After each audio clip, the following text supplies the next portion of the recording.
Crash Bandicoot 2. Cortex strikes back.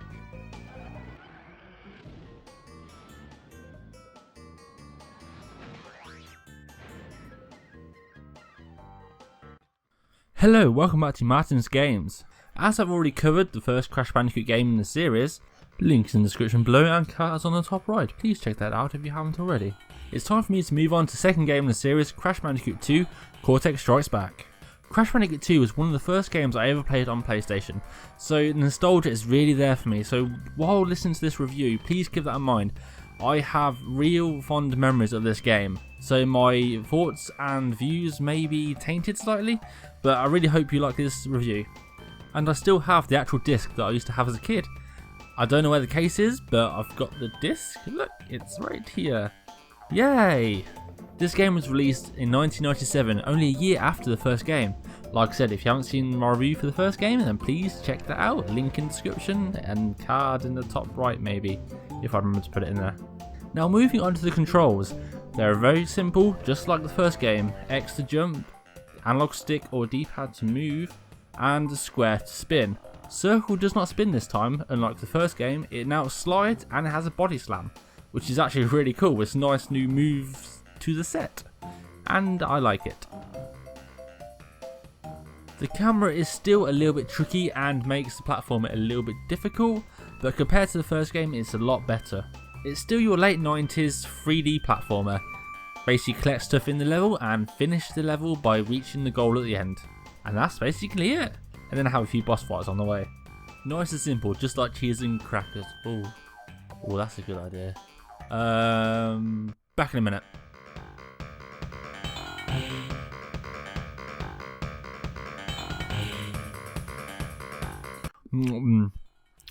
Oh, yes, that was better.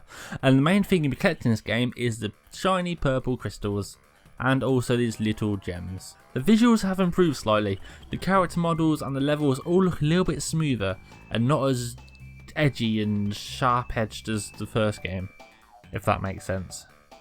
And Crash, the enemies and the bosses all have more character to them and makes you want to know more about their story and what they're doing in this game. And the soundtrack to this game, well, it's one of my favourites on the PlayStation. It's like the first one with the jungly sort of bongo beaty stuff, but because it's more set in space, it's got a spacey feel to it. I mean, just listen to it, it sounds amazing. Moving on to the characters. Of course there's Crash himself, still looking as derpy as ever, but he is still cute and my favourite and I love him. I heart Crash.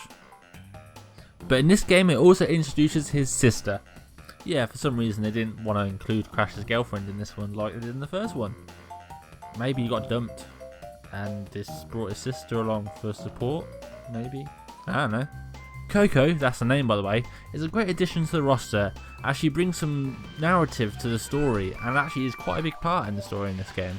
Aku Aku is back to help you along the way. And of course there's Cortex, the main villain, and is still as evil as ever and stupid as ever as well. One of my favourite characters also makes an appearance in this game. His name? Polar. Can you guess what he is? Yeah, he's a cute little polar bear and he's awesome and adorable and I want to cuddle him and keep him forever. Yeah. Anyway, Polar replaces the hog in this game, so Crash gets to ride him. Yeah, it sounds kind of wrong. But then again, look at Crash's eyes before he jumps on him. Yeah, that's just weird. Crash, you're a weirdo. What are you doing to that little polar bear? Yeah. His parents will be after you. I'm not joking, it will be. Oh yeah, here you go. Yeah, he's chasing you down now. That was stupid, Crash. Stupid, stupid, stupid. There are 5 warp rooms to complete, and in each warp room there are 5 levels, so that's 25 levels for you to complete. They start off rather easy, but they do get harder as you progress through the levels, but they're never too hard to beat. They're actually not that hard at all, to be honest. Anyone can easily beat these games, I guess they are made for kids. Most levels are your standard 3D platforming levels, but there are a few different levels thrown in. For example, riding the polar bear, getting chased by the polar bear, getting chased by the polar bear while riding the polar bear, and also a jetpack. Yeah, that was in there as well.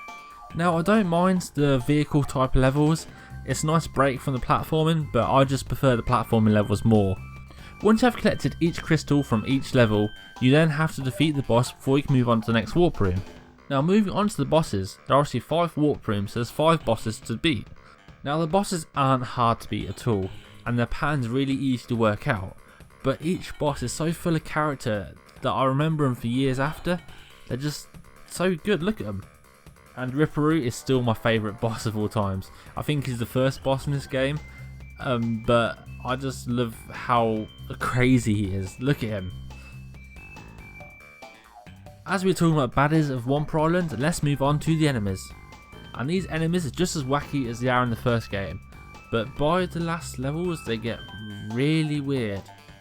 I mean, what is this? I mean, if you can explain what this is, please leave a comment below, because I have no idea. I can't even try and explain what it is. In this game there's a new box added to the box family, and that is the belly flop box. Not sure if that's its official name, but that's what I'm going to call it. And as you can probably guess by my name, you have to belly flop to break it, and that's the only way you can break this box. Damn girl, that's gotta hurt. But like I said before, the main collectibles in this game are the crystals and the gems.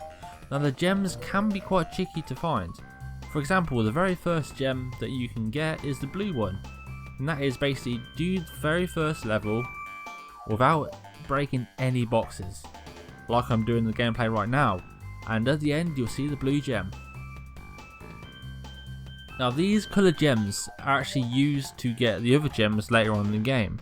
If you want 100% in this game, you have to get all of the crystals and all of the gems, and that unlocks something secret at the end. Talking about endings, let's move on to the story. Now the story actually continues from the very first game, because if you remember the end of the first game, you defeat Cortex on top of his tower and then he falls down to the ground. Now in this game it starts off by Cortex falling to the ground, and as he lands he finds a power crystal and realises he can use this to take over the world, or something like that.